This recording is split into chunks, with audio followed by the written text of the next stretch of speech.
Olá, galerinha linda que assiste o meu canal, tudo bem? Vamos lá!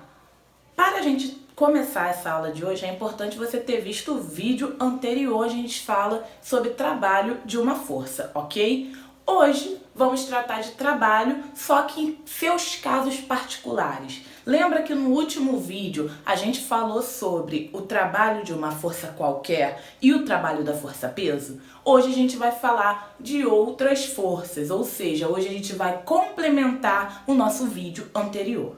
Vamos lá!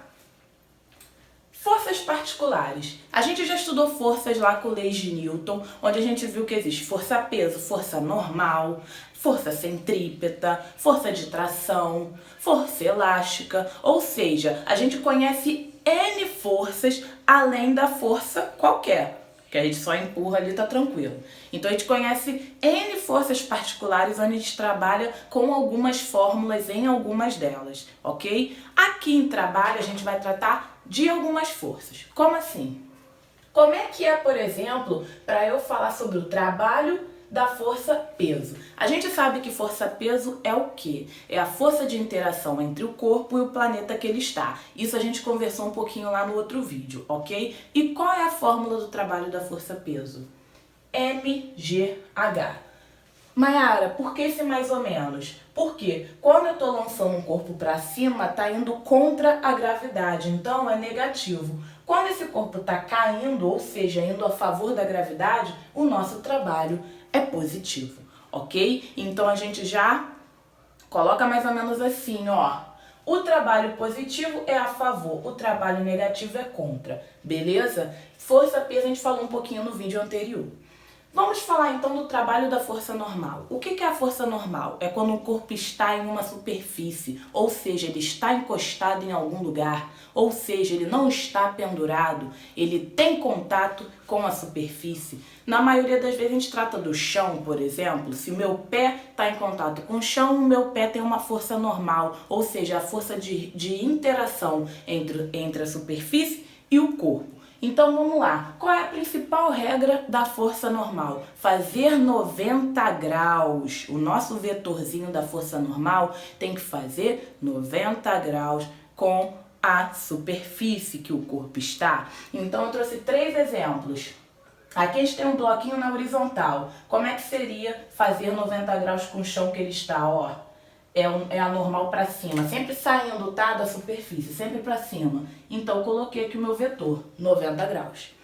Quando o vetor está, por exemplo, numa vertical, ele está encostado numa superfície vertical, a normal está aqui bonitinho, ó, fazendo 90 graus com a superfície, ok? E quando ele está num plano inclinado, numa rampa, o que acontece? A normal continua fazendo 90 graus com a superfície, ou seja, continua fazendo 90 graus com o chão que ele está. Isso a gente viu em forças. Agora eu tenho que falar sobre o trabalho da força normal. O que seria o trabalho da força normal? Força normal não faz 90 graus com o chão, com a superfície? E lembra que trabalho é FD cosseno do ângulo que é formado? Então vamos lá. Trabalho FD, cosseno do ângulo. Vamos falar então do trabalho da força normal. Qual é o ângulo formado? 90 graus. Vamos lá, trabalho é igual a FD. Qual o cosseno de 90? 0. F vezes D vezes 0. O 0 acaba zerando geral, que é uma multiplicação. Então, o trabalho é igual a 0. Então, quando a gente trata de força normal, a força normal não realiza trabalho, justamente por causa desse 90 graus. E justamente pelo cosseno de 90 ser 0, acaba zerando a fórmula toda, ok? Então aqui a gente traz dois trabalhos, o trabalho da força-peso e o trabalho da força normal, beleza? Vamos ver as outras forças. Amados e amadas, agora vamos tratar sobre 2 forças também importantes, além da força-peso e da força normal, que é a força elástica, chamada de Fel, e a força centrípeta, que é FCP, ok? Vamos lá. O que seria a fel? É a força que a gente coloca em molas e elástico. Tudo que tem elasticidade, a gente produz ali. Quando a gente estica ou comprime, a gente produz ali uma força elástica, tá? Então vamos lá. Como eu vou saber o trabalho da força elástica? Primeira coisa, tem que saber a fórmula da força elástica, que é Kx. O que é K? É constante elástica, tá, gente? Para que serve essa tal constante elástica? É para determinar, por exemplo, quanto que aquela mola é capaz de esticar ou comprimir. Como assim? Concorda comigo que aquelas molas que as crianças brincam, que elas usam como até pulseira, é mais fácil de eu comprimir e esticar do que um amortecedor de carro, que também é uma mola, por mais que a gente não consiga com facilidade? Então, cada mola estica da sua forma, cada mola tem a sua facilidade de esticar ou não. E quem determina isso, querendo ou não, é a nossa constante elástica, beleza?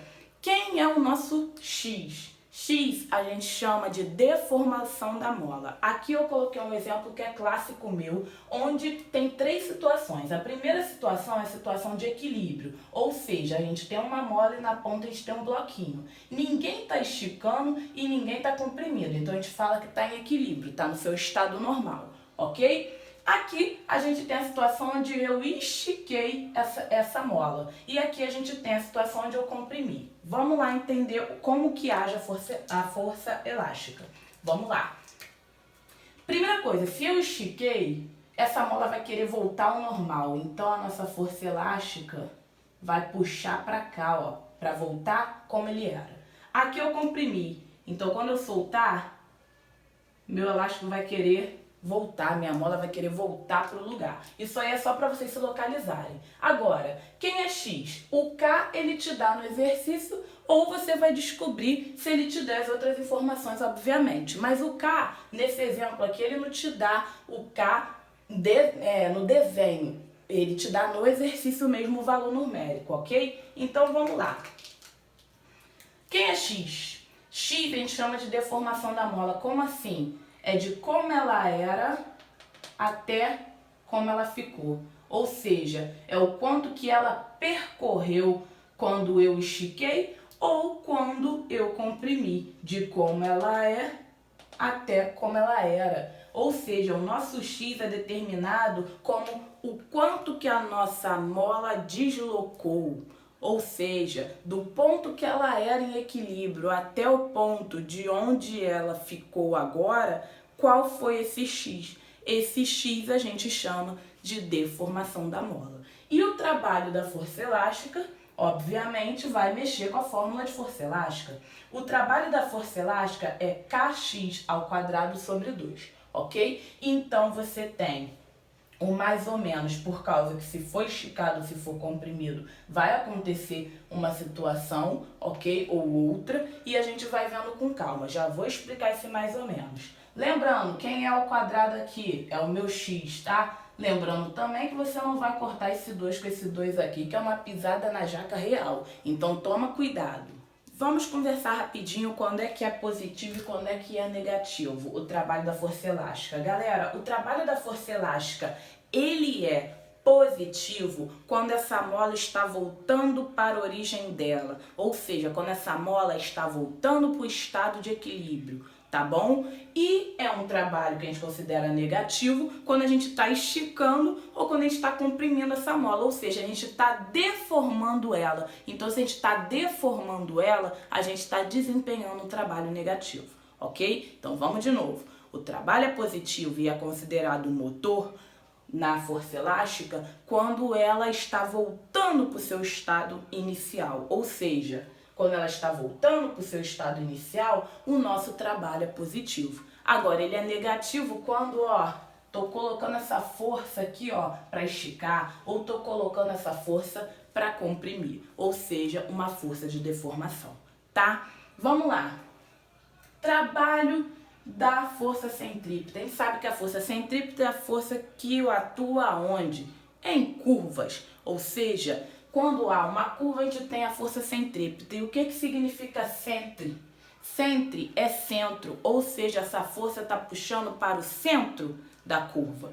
Então vamos lá, ó. A gente tem uma curva, uma circunferência, ok? Onde a força centrípeta está puxando para dentro. Que a gente já estudou isso lá em forças, como é que a gente localiza o vetor das forças, ok?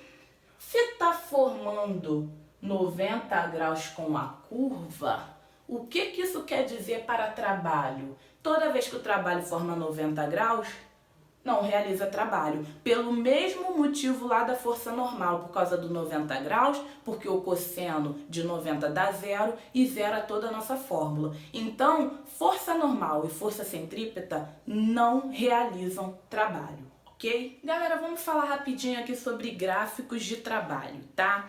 Trouxe um gráfico, já digo logo que é um exemplo, porque tem vários outros gráficos que podem aparecer de formas diferentes para vocês. Por que eu trouxe esse exemplo? Para você ver comigo que a área do gráfico determina o trabalho realizado. Como assim área? Gente, na física eu costumo dizer que na maioria das vezes ele te bota um gráfico ali para você achar a área e a área vai te dar alguma informação para tu tacar na fórmula. Ou às vezes, só achando a área você já acha a resposta da questão. Então vamos lá. Primeira coisa quando a gente pega um gráfico é a gente olhar as variáveis do eixo Y e do eixo X. Como assim? Eu sei que trabalho é F vezes D, força vezes deslocamento. Essa é a fórmula original, né? Vamos esquecer um pouquinho as subdivisões. Vamos lá. Trabalho é FD, o meu gráfico é FD.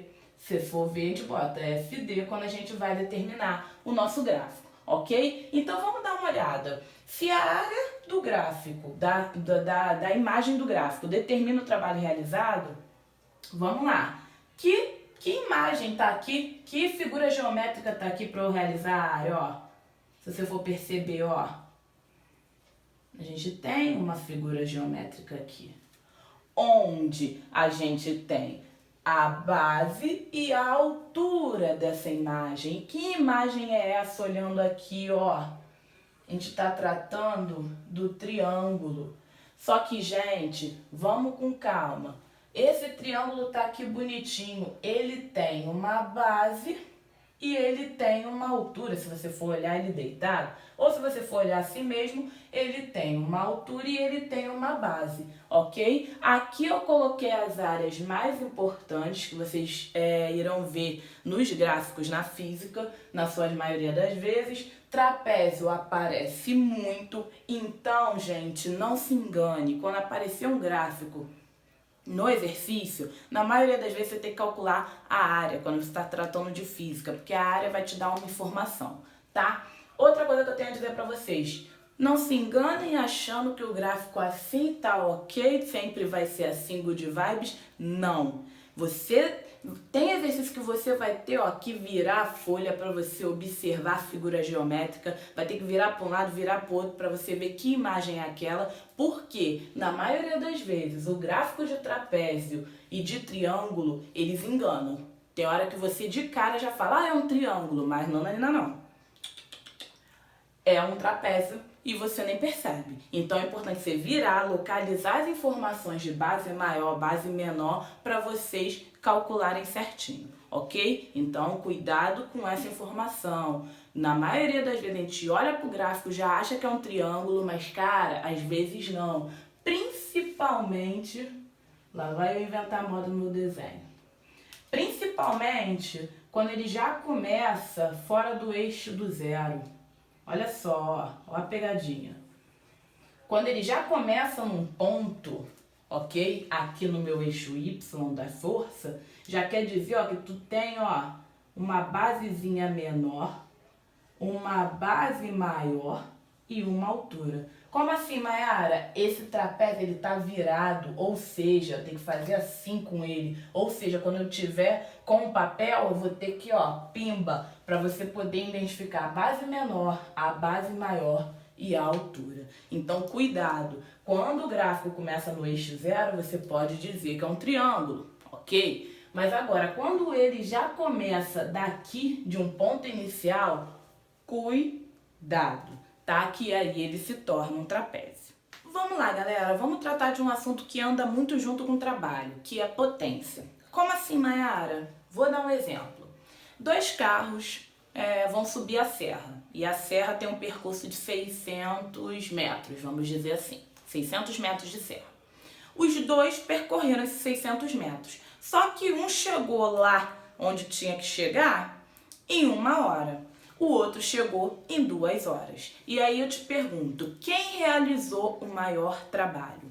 Aí você fica assim, nossa, se um chegou lá no topo da serra em 1 hora e o outro chegou em 2, então quer dizer, né, que quem realizou o maior trabalho foi quem demorou?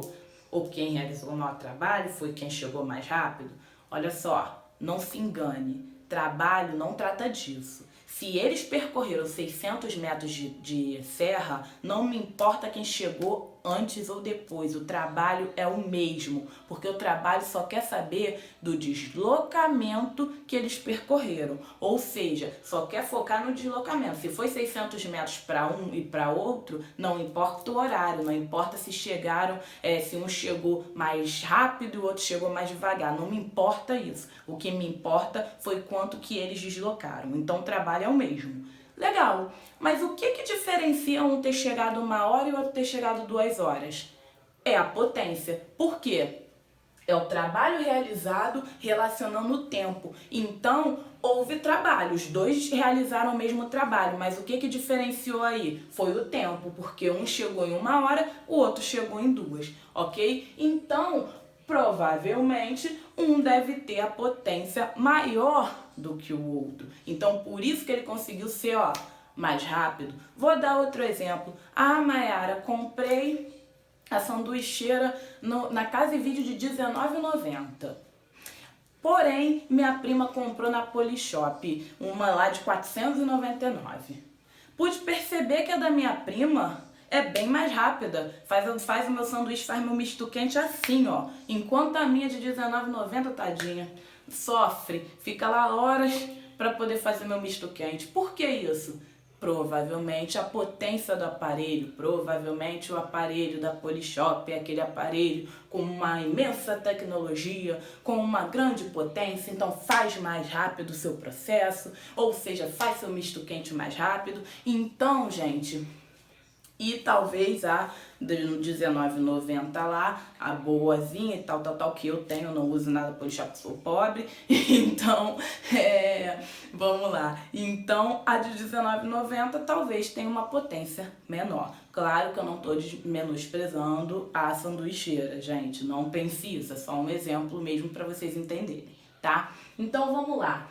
Potência, trabalho pelo tempo. Trabalho a gente mede em joules e tempo em segundo pelo SI, ok? Qual a unidade de medida, então, de potência? Ah, Mayara, é joule por segundo? Não, no SI, a unidade de medida para potência é o watts, tá? Só que voltando um pouquinho, no exemplo do carro, a gente também relaciona velocidade quando a gente quer falar de potência. E a gente chama de potência instantânea, ou seja, aqui é para eu achar a potência média, trabalho pelo tempo.